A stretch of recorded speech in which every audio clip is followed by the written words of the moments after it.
आपने इतना कीमती समय अपना हमें दिया है। मेरा नाम जयपाल है और मैं उसी खतवाड़ का रहने वाला हूं जहां अभी पिछले कल चंद लोगों ने एक पत्रकार वार्ता करी थी। तो उस पत्रकार वार्ता का उनका जो मेन मकसद था उसमें उन्होंने ये बताया था कि वहां पे जो माइनिंग हो रही है वो तुरंत प्रभाव से बंद होनी चाहिए। उन्होंने जो हमने उनकी वीडियोस देखी जितनी भी जिस भी चैनल पे, तो हमें यही लगा कि वो एक मैसेज यही दे रहे हैं कि ये जो माइनिंग है वो बंद होनी चाहिए। तो हम जो आज सारे लोग बनौर पंचायत के भी है, कुछ हमारे साथ ट्रांसपोर्टर भी है जो माइन से जुड़े हुए हैं, हम वहाँ के स्थानीय निवासी है जो कि वहीं रहते हैं, खतवाड़ के रहने वाले हैं। तो वहाँ की जो एक्चुअल स्थिति है, अब जो माइनिंग है, माइनिंग से इस चीज़ को तो बिल्कुल भी डिनाई नहीं कर सकते कि माइनिंग से बिल्कुल भी कोई वहाँ पे नुकसान नहीं है। लेकिन पूरे हिमाचल में इस बार आपदा आई है। हर एक आदमी को ये पता है कि हिमाचल को जो है आपदा प्रभावित क्षेत्र अभी घोषित किया गया है, क्योंकि इस बार जो बारिश हुई है वो रिकॉर्ड तोड़ बारिश हुई है, जिस वजह से खतवाड़ में भी जो है बहुत ज़्यादा नुकसान हुआ है। बहुत बड़े बड़े स्लाइड हुए हैं, घरों को खतरा हुआ है। तो इस विषय में हमने प्रशासन से भी अपील करी थी, प्रशासन भी मौके पे आया, उन्होंने मुआयना भी करा है और आगे हमें उनसे ये उम्मीद भी है कि वो जो है हमारी मांग को पूरी करेंगे जो हमने उनके सामने रखी हुई है। दूसरा, जिस दिन प्रशासन मौके पे आया हुआ था, हमारे कुछ मीडिया बंधु भी थे वहाँ पे, हमने उस दिन भी अपना पक्ष रखा था। लेकिन उस दिन भी क्या हुआ, अब एक आदमी का पक्ष उस दिन दिखाया गया और मैंने भी कुछ अपनी बात रखी थी वहाँ के लोकल होने के नाते एसडीएम साहब के सामने, उसको जो है मीडिया में प्रकाशित कहीं भी नहीं किया गया। मैंने हर जगह देखा, ढूंढा, लेकिन वो चीज़ कहीं भी प्रकाशित नहीं की गई। तो मीडिया से सबसे पहले तो मेरा ये अनुरोध है कि आप थोड़ी अगर निष्पक्षता करें, वहाँ के लोगों की आवाज़ सिर्फ वो 2-4 लोग नहीं है जो आते हैं, इसमें पूरा गांव जुड़ा हुआ है। हमारे रोजगार का जो एकमात्र साधन वहाँ पे मायने हैं। अब अकेला माइनों से नुकसान नहीं होता, जहाँ पे भी कोई कंस्ट्रक्शन का काम चलता है, कहीं रोड बनती है, देखो जिस चीज़ का हमें फ़ायदा होगा उसका कुछ ना कुछ नुकसान तो हमें झेलना पड़ेगा। लेकिन जो नुकसान कुछ वहाँ माइन से हुआ होगा उसका हर खतवाड़ वासी को मुआवजा मिल रहा है। इसकी डिटेल है, इसकी जब कोई डिपार्टमेंट मांगेगा तो इसके साक्ष्य दिए जाएंगे। और जो लोग आज ये बोलते हैं कि माइन बिल्कुल ही बंद हो जानी चाहिए, उनको भी वहाँ से, वो लोग भी वहाँ से लाखों रुपए मुआवजे के तौर पे ले जा चुके हैं। हमारी वहाँ पे कूलें थी, कुछ कूलें प्रभावित हुई है प्राकृतिक आपदा से भी, और हम बोलेंगे कि अगर कुछ माइन से भी नुकसान हुआ होगा तो उसकी एवज में भी हमें वहाँ पे जो है मुआवजा दिया जाता है। दूसरा, उन लोगों ने बार बार एक पॉइंट रखा है मीडिया के सामने कि अवैध खनन हो रहा है, वहाँ पे जो है खनन माफिया काम कर रहे हैं। तो जितनी तो मुझे जानकारी है, मैं भी स्थानीय निवासी हूँ, वहाँ पे 3 महीने चलती है और तीनों के लीज पट्टे सेंक्शन है। जो भी माइनिंग के रूल है उसमें तीनों के लीज पट्टे जो है सेंक्शन है और वो उन्हीं लीज पट्टों में काम कर रहा है। और समय समय पर माइनिंग डिपार्टमेंट निरीक्षण करता है, वो अपनी निरीक्षण की रिपोर्ट भेजते हैं, तभी जो है उनको आगे वर्क परमिट मिलता है। तो मैं तो सब मीडिया बंधुओं के माध्यम से ये आवाज़ पहुंचाना चाहता हूं प्रशासन तक भी कि जो हमारी मायने हैं वो चलनी चाहिए, सारी मायने चलनी चाहिए। हमने गांव में एक मीटिंग करी है, मीटिंग में हमारा ये फैसला हुआ है, जो मीटिंग की प्रधान की अध्यक्षता में हुई थी, उसमें हमारा ये फैसला हुआ है कि अगर कोई, हम जो खतवाड़ के निवासी है, जो वहीं खतवाड़ में ही रहते हैं, अगर कोई माइन वाला हमारे हिसाब से काम नहीं करेगा, वहाँ पे गांव की सुरक्षा की व्यवस्था नहीं देखेगा, तो उसको हम मौके पे जाके भी बंद कर देंगे। तो माइन वाले भी हमारे साथ है, वो उस हिसाब से काम करते हैं जिस हिसाब से हम बोलते हैं। दूसरा, उन्होंने एक बार बार उनकी उसमें बात आती है कि अवैध डंपिंग करते हैं, कहीं डंपिंग यार्ड नहीं बने हुए, सुरक्षा का कोई व्यवस्था नहीं है। तो मैं एक, अभी जो मैं बता रहा था, एक ग्रामीण के नाते, दूसरा मैं खुद भी माइन पे काम करता हूँ। तो जिस माइन पे मैं काम करता हूं, अगर आप आज भी वहां आएंगे, इतना बड़ा डिजास्टर हुआ है, अगर आज भी आप लोग वहां पे आएंगे तो वहां पे आपको साक्ष्य मिल जाएंगे कि वहां पे रोकथाम की कोशिश की गई थी या नहीं की गई थी। बारिश इतनी ज़्यादा हुई है कि बड़े बड़े पुल बह गए, तो जो व्यवस्था वहाँ भी की गई थी टूटी फूटी जरूर होगी डिजास्टर की वजह से, लेकिन वहाँ पे आपको दिख जाएगा कि जो है वहाँ पे व्यवस्था रोकथाम की करी गई थी। दूसरा, वो बोलते हैं बार बार कि ये सिर्फ मानव निर्मित आपदा है। तो हमने पहले भी 2015-16 में हम लोगों ने प्रशासन से एक अपील करी थी कि हमारे जो घर है उसमें दरारें आ रही है। सभी के घरों में, जितने भी वहाँ 20-25 घर है, सभी के घरों में दरारें आ रही है। तो वो जो है हमने प्रशासन से इसकी अपील करी थी, तो उन्होंने एक जियोलॉजिकल डिपार्टमेंट को इसकी जिम्मेदारी दी थी। उसकी रिपोर्ट ये मेरे हाथ में है। ये जियोलॉजिकल डिपार्टमेंट ने दिया था कि वहाँ की जो ज़मीन धंसने का मेन रीज़न है वो वहाँ का जो है वो स्लाइडिंग जोन है। पूरा एरिया, वहाँ माइनिंग हो ना हो, वो एरिया स्लाइडिंग जोन है। इसीलिए अभी प्रेजेंट में भी हमने प्रशासन से ये अपील करी कि हमें कहीं सुरक्षित जगह पे ज़मीनें दी जाए ताकि हम लोग वहाँ से स्थानांतरित हो सके। बाकी गांव वाले अपना मत रखेंगे खराब। आपकी जमीन कह रहे हैं कि और जगह विस्थापित किए जाएं। जी, प्रशासन कहता है कि आपको वो जमीन छोड़नी पड़ेगी। जी, प्रशासन ने हमें बताया कि आपको जो पट्टे दिए जाएंगे उसकी एवज में आपको वहाँ की उतनी शामलात भूमि छोड़नी पड़ेगी। तो हम लोग उस चीज़ के लिए एग्री है, क्योंकि अब देखो जी, घर तो चाहिए पड़ेगा रहने के लिए। अगर किसी दिन कोई ऐसी आपदा आए कि घर रहने लायक नहीं रहे तो हम लोग कहाँ जाएंगे। तो प्रशासन से तो कल भी यही अपील थी और आज भी यही अपील है। लेकिन अगर हम सिर्फ माइन को ही टारगेट करते हैं तो वहाँ तो 25 घरों का चूल्हा उसी माइन से चल रहा है। अगर हम आज सुबह माइने बंद कर देते हैं तो हमारे पास तो रोजगार का वहाँ कोई साधन नहीं है। अगर आप आएंगे तो 30 किलोमीटर तक पुरवाड़ा आना पड़ता है कम से कम। हमें वहाँ पे एक फैक्ट्री है, तब जाके हमें वहाँ दिहाड़ी मजदूरी करनी पड़ेगी। दूसरा, वहाँ कोई साधन नहीं है रोजगार का। क्या आप जो मुआवजा ले रहे हैं जी, नियमों के तहत ले रहे हैं या नियमों से ज़्यादा ले रहे हैं? देखिए, मुआवजे का ऐसा है, कोई भी बिजनेसमैन होता है वो अपने हिसाब से हर आदमी की सेटिंग करता है कि किसका कितना नुकसान है, किसको किस हिसाब से सेटल्ड करना है। वो एक थोड़ा जो होता है ये कॉन्फिडेंशियल मैटर होता है। तो मुझे किसी के बारे में ये नहीं पता कि कौन कितना मुआवजा ले रहा है। हम एग्रीमेंट बने वो उन लोगों के भी बने हुए हैं।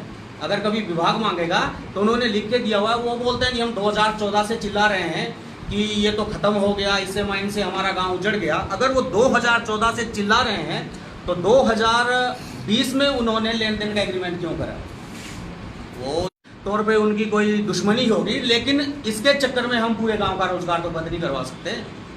जी, तो परसों जो आए थे जिन्होंने प्रेस कॉन्फ्रेंस करवाई, उनकी जमीनें माइन में है वहाँ पर? देखिए, उनकी ज़मीनें माइन में तो नहीं है, लीज के अंदर तो उनकी ज़मीनें नहीं है। नीचे ढलान में ज़मीनें आती है। देखिए सर, स्लाइडिंग जोन है, खड़े पहाड़ों पे माइनिंग हो रही है, सबको पता है, डिपार्टमेंट को भी पता है। अब माइन का मलबा रखा जाता है माइन के अंदर ही। अब जो है IBM, Indian bureau of mines का एक सख्त आदेश है।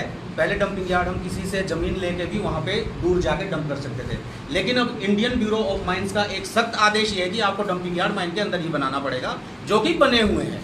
लेकिन जब इतनी भारी बारिश हुई तो सबको पता है कि कोई भी कितनी भी कोशिश की जाए, चाहे वहाँ RCC भी, कंक्रीट वाल भी की जाएगी, तो वो भी इतनी भारी बारिश में टूट जाएगी। ढलान पे मायने है, लेकिन रोकथाम की पूरी कोशिश माइन वालों द्वारा की गई थी। उनको भी मुआवजा तो मिलता होगा? जी, उनको मुआवजा मिलता है और इस चीज़ के साक्ष्य हैं। चेक पेमेंटें हुई है, कोई किसी को कैश पेमेंट नहीं दी है। उनका पूरा रिकॉर्ड है कि किसको कितना मुआवजा मिलता है। और मैं अंदाजन आपको ऑन रिकॉर्ड बता दूं कि कम से कम, मैं अपनी माइन की बात करूंगा, जय सिंह ठाकुर एंड सन्स की खतवाड़ गांव में पिछले 3 साल से लगभग 1 करोड़ रुपए मुआवजे के तौर पे दिया जा चुका है। लगभग 1 करोड़ रुपए, मैं ये ऑन रिकॉर्ड बता रहा हूँ। इस मुआवजे का क्या आधार है, किस आधार पर ये मुआवजा दिया जाता है, कुछ है आपके पास? देखिए, हमारे एरिया में माइनिंग हो रही थी, ज़्यादातर माइनिंग हमारी शामलात में है, जिसमें कि हमारा पूरा बनौर गांव ये मानता है कि हर आदमी मालिक है, क्योंकि हमारा ज़्यादातर माइनिंग शामलात में है। तो वहाँ पे जब माइनिंग का काम चला तो हम लोगों ने मीटिंगें करी, आपस में ये डिस्कस किया कि जिस भी वजह से हमारे कुछ, चलो स्लाइडिंग जोन भी है, खाड़े में कभी जमीन जिस हिसाब से गिरती है उस हिसाब से उसके साथ बातचीत की जाती है। उनको अकेले बुलाया जाता है, पर्सनली वो अपना मैटर सॉल्व करते हैं और उनके साथ तय किया जाता है मुआवजा। कुछ चीज़ें ऐसी है जैसी हमारी कूल चलती थी, तो कूल प्रभावित हुई, वो कूल एक किसी इंडिविजुअल के दिया जा रहा है। एक गंभीर आरोप और उन्होंने एक और लगाया कि जो है गुंडागर्दी वहाँ पर होती है, हम और अगर अपनी आवाज़ उठाने के लिए वहाँ जाते हैं तो बता रहे थे कि वहाँ पर गुंडागर्दी होती है। अब वो गुंडागर्दी क्या वाकई में है, क्या जो है आप ही लोगों में से कोई है या फिर इस तरीके का आरोप बेबुनियाद है? देखिए सर, गुंडागर्दी के बारे में भी मैं एक बात बताना चाहूँगा। ये तो उनको, चलो उन्होंने वीडियो में ये भी बोला है कि हम प्रूव कर देंगे। उनको प्रूव करना होगा कि कौन आदमी गुंडागर्दी करते हैं। हम लोग तो वहाँ, मेरी उम्र भी 35 साल हो गई है, इतने सालों से रहे हैं, हमारे साथ तो कभी किसी ने गुंडागर्दी करी नहीं। ना तो माइन वालों ने कभी कोई गुंडागर्दी करी और ना किसी और ने गुंडागर्दी करी। हाँ, अभी पिछले रोज कुछ ऐसा चला था कि उन लोगों के हाथ में, अभी अगर किसी के पास हो सकता है, इनमें से किसी के पास वीडियो मौजूद होगी, इतने डंडे सबके हाथ में रखे हुए और माइन पे, मौका पे पहुंचे हुए हैं। तो आप इस बात से अंदाजा लगा सकते हैं, मैं किसी पे आरोप नहीं लगा रहा हूँ कि गुंडागर्दी कौन करता होगा। दूसरा, मैं एक बात और बोलना चाहूँगा कि अगर वो आज माइन को तुरंत प्रभाव से बंद करना चाहते हैं, अभी पीछे मैंने जैसे आपको पहले भी बताया कि वहाँ पे पहले सेटलमेंट की जाती है हर आदमी के साथ, तब माइनिंग होती है। अभी पीछे एक हमारी नई माइन है, चल रही है, 2-3 महीने ही वर्क हुआ है उस पर, राकेश चौधरी की। तो क्या था कि हमारा थोड़ा लेन देन का ही सेटल नहीं हुआ था, डिस्प्यूट था। तो हम लोगों ने उनको थोड़ा बोला कि क्या नाम के आप ना करें, या कुछ हमारा मतभेद हो गया 2 गुटों में। तो उन्होंने पुलिस स्टेशन पुरवाड़ा में हमारे खिलाफ कंप्लेंट करी और उसमें यह दिया गया कि 15-20 लोगों का एक गुट जो है हमारे पूरे एरिया का रोजगार बंद कराना चाहता है। अब अभी 6 महीने पहले या साल भर पहले उनको पूरे एरिया का रोजगार दिख रहा था और आज वो उसको बिल्कुल खुद ही बंद करवाना चाह रहे हैं। तो आप अंदाजा लगाइए कि इसमें कोई किसी का निजी स्वार्थ तो नहीं है। आप एक शॉर्ट में बता सकते हैं कि कहीं ना कहीं जैसे उन्होंने प्रेस वार्ता रखी है जी, कि कहीं ना कहीं कुछ कमी तो नहीं रहेगी आपकी, या कोई निजी कारण रहेगा किसकी? उनके साथ जो उन्होंने ये खनन के प्रति एक चीज ये भी क्लियर है, क्या ये जो विरोध कर रहे हैं इनको मुआवजा मिल रहा है? बिल्कुल मिल रहा है जी, ये ऑन रिकॉर्ड आप कर लीजिए, हर चैनल पे दिखाइए ताकि ये हमेशा ऑन रिकॉर्ड रहे। उनमें से अगर कोई भी ऐसा होगा जिसको मुआवजा नहीं मिल रहा होगा, उनमें से हम ऐसे तो गिनवा देंगे जिसकी ना तो खतवाड़ में जमीन होगी, जो वो प्रेस कॉन्फ्रेंस में बैठे थे, जिनकी जमीन तक नहीं है खतवाड़ में, और आज उनको खतवाड़ की इतनी फिक्र है कि वो लाइन में बैठे खड़े हैं कि कोई अपना निजी स्वार्थ साध सके। उन सभी को कंपनसेशन मिलता जी, उन सभी को कंपनसेशन मिलता है और कंपनसेशन उनको वो दिया जाता है जिस पे वो खुद एग्री हुए हैं, जिस पे उन्होंने खुद एग्रीमेंट कराया कि हमें ये कंपनसेशन मंजूर है। और 5 साल के लिए उन्होंने वो एग्रीमेंट कराया। अभी तो 5 साल भी पूरे नहीं हुए। एक चीज और उन्होंने कही थी प्रेस कॉन्फ्रेंस में, किस कारण से कर रहे हैं सर? ये वजह जानना चाहते हैं। देखिए, वजह हमें तो लगी कि वो तो उनका तो ये कमाई का साधन बन गया है। वो वजह किस लिए लगी कि अभी कल परसों उन्होंने एक प्रेस वार्ता की, उसमें जो मैं बता रहा हूँ कि कुछ लोग तो खतवाड़ के थे भी नहीं, उनका तो पहले से ही रहा है। पहले उन्होंने एक टीम पहले बनाई थी 2014 में। 2014 में 16 लोगों की उन्होंने एक टीम इकट्ठी करी थी, उसमें से कुछ मेंबर यहाँ भी बैठे हुए हैं।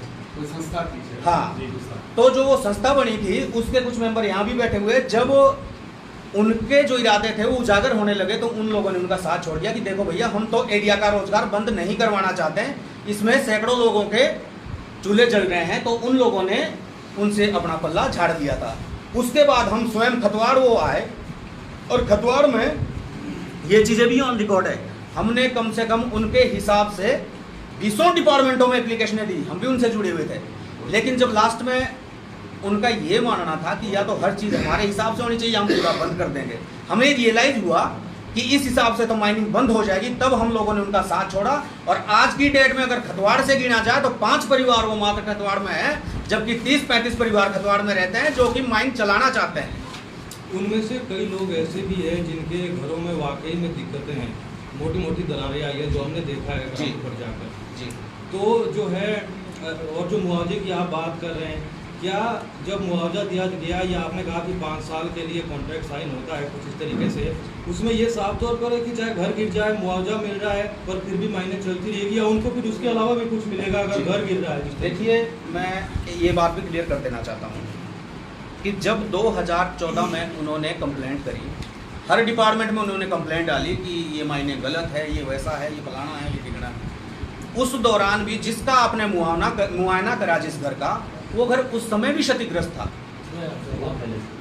उस समय जितना इस बार है उससे भी जी, वो क्षतिग्रस्त था, वो रहने लायक नहीं था, तभी वो भी वहाँ से शिफ्ट हुए हैं।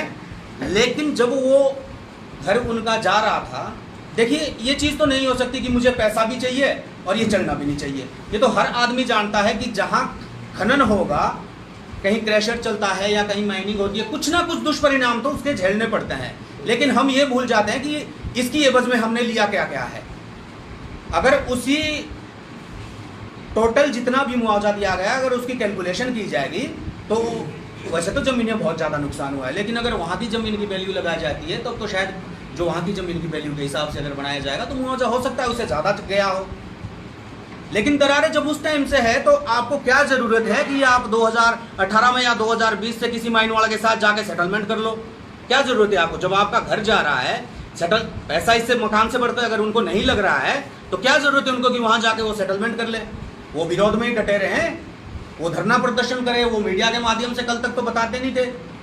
अब आज क्या दिक्कत हो गई, पैसे लेने के बावजूद क्या दिक्कत हो गई कि आज उनको ये लग रहा है कि अब तो बिल्कुल ही बंद हो जाना चाहिए? उनकी एक और वेदना थी कि इतना ज़्यादा नुकसान हुआ है, कोई भी माइनिंग लेसी उनको सुध लेने नहीं पहुँचा। इसका भी मैं जवाब देना चाहूँगा कि मैं काम करता हूँ as a supervisor Jai Singh Thakur and sons mine पे। तो चलो औरों का तो नहीं भी बता पाऊँगा, लेकिन मैं खुद और हमारा पूरा मैनेजमेंट, मेरे पास वीडियोस मौजूद है। अगर कोई डिपार्टमेंट मांगेगा, जब हमारा जो एक मैनेजमेंट कमेटी के कुछ लोग जय सिंह ठाकुर एंड सन्स के पूरे मौका मुआना पे गए थे, उन्हीं हमारे जो अति प्रभावित है अतर सिंह जी, जिनका घर क्षतिग्रस्त हुआ है, उनके घर में गए थे।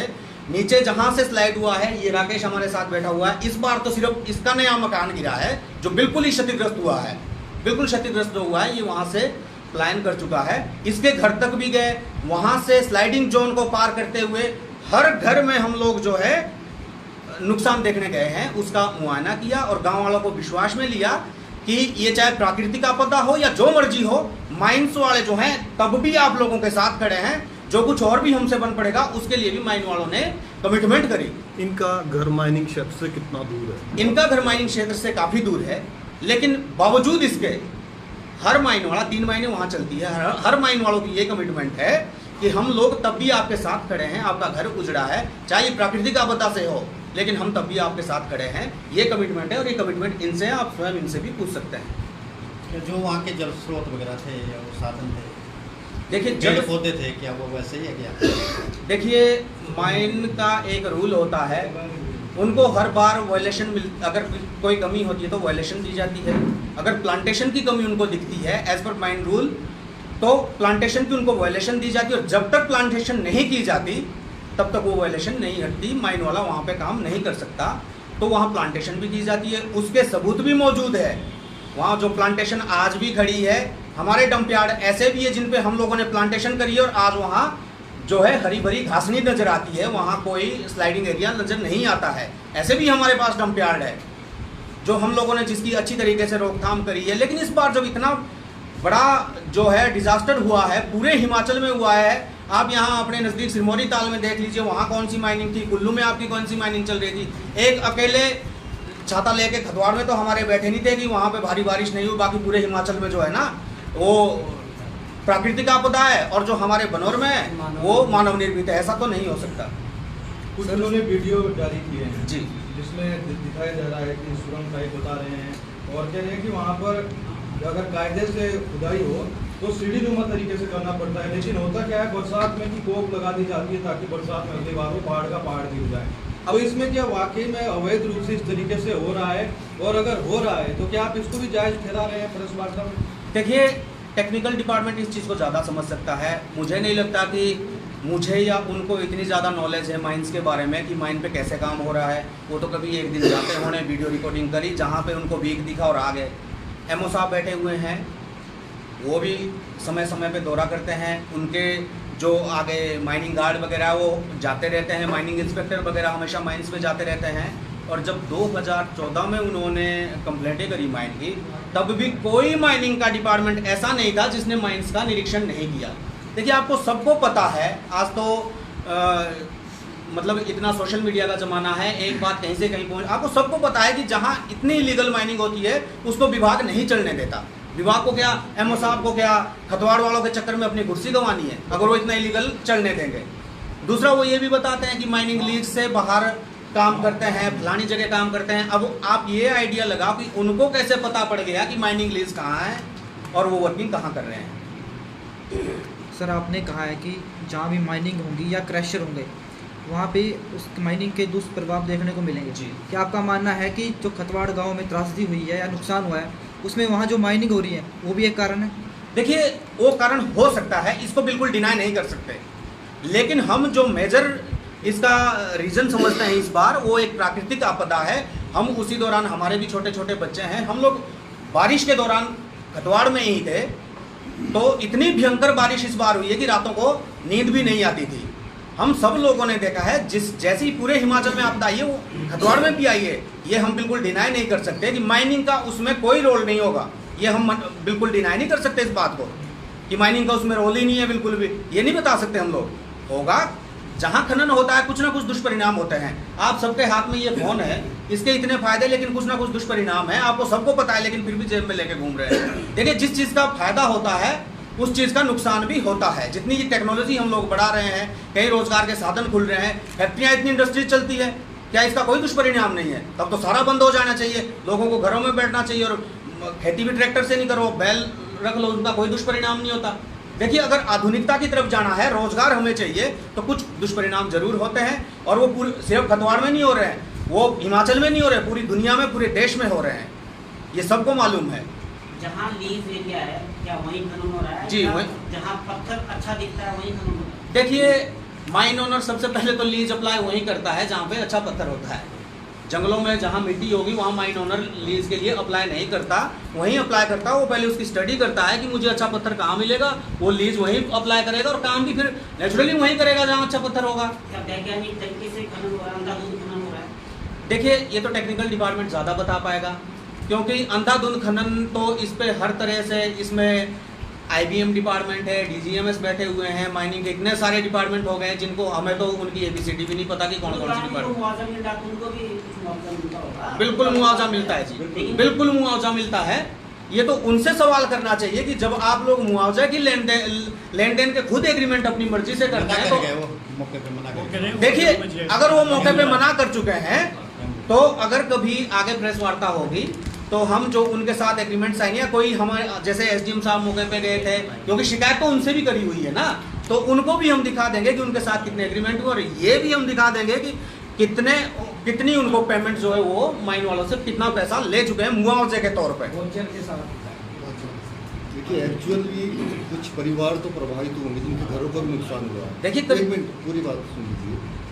वो चाहे माइनिंग से हुआ चाहे प्राकृतिक आपदा से हुआ, जी। वो आपके गांव के ही लोग हैं। जी। एज ए ग्रामीण आप क्या चाहते हैं उनको बसाने के लिए? क्या प्रक्रिया होनी चाहिए? माइनिंग उनको मदद करे या सरकार उनकी मदद करे? देखिए माइनिंग अगर मदद करे तो बहुत अच्छी बात है। मैं तो माइन ओनर कोई हूँ नहीं, मैं तो वहाँ पे एक वर्कर हूँ। अगर माइनिंग भी कुछ मदद करेगी तो अच्छी बात है, लेकिन हम माइन वालों को तो इसलिए नहीं बोल सकते क्योंकि हम लोग मुआवजा समय समय पे ले रहे हैं जितना हम लोगों ने तय किया है। सरकार से हम इसलिए अपील करते हैं कि जहाँ भी ऐसा डिजास्टर होता है तो विस्थापन की व्यवस्था सरकार करती है। देखिए इतना बड़ा जो नेटवर्क है वो सरकार का ही है कि किसी को विस्थापित कर सके। मुझे नहीं लगता कि कोई माइन वाला इस चीज़ में सक्षम होगा कि किसी को विस्थापित कर सके। इतना बड़ा तो वो प्रोजेक्ट भी नहीं है। जहाँ तक मेरी नॉलेज है वो छोटी माइनों में आती है, इतना बहुत ही माइनर माइनिंग्स में आती है। तो मुझे नहीं लगता कि इतना बड़ा रोजगार है कि वो उनको विस्थापित करके फिर वहाँ माइनिंग कर पाएंगे। तो हमारी तो मीडिया के माध्यम से सरकार से ये अपील है।